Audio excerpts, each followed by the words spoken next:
බඩගිනි වුණා. අද මේ වගේ කැමලා කන්න හම්බෙන්නේ නැහැ.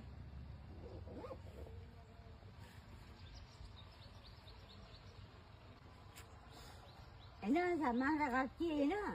ආම හොඳට කෑම මේ වගේ අයිස්ක්‍රීම් ඒව මේ ගෙල්ල දෙන. එතකොට තමයි අපි සන්තෝෂෙන් කන්නේ.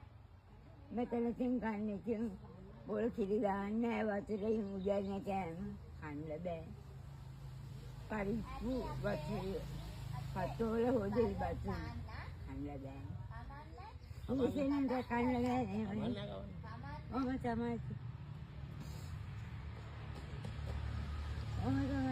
අපි ජීවිතේ අද මිනිස්සුන් තමයි හැමදේම නේ.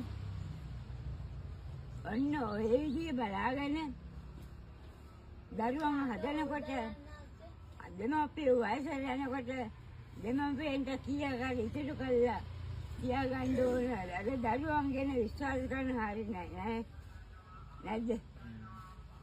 නෑ එහෙම දරුවෝ ඉන්න හොඳ දරුවෝ.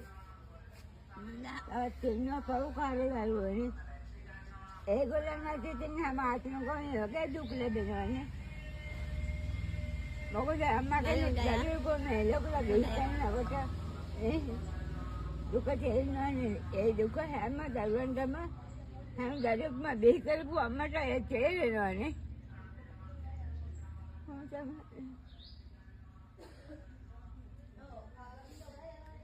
තමයි.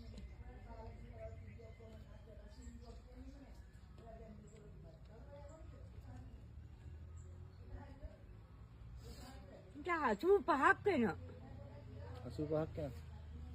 ලස්සන ඩාන්ස් කරන්න පුළුවන්. දැන් කරන්න බෑ. අපි අමාරුයි ස්පීකර් නල ආවේ පෙරේද. දැන් මොනවක්වත් කරන්නේ නැහැ.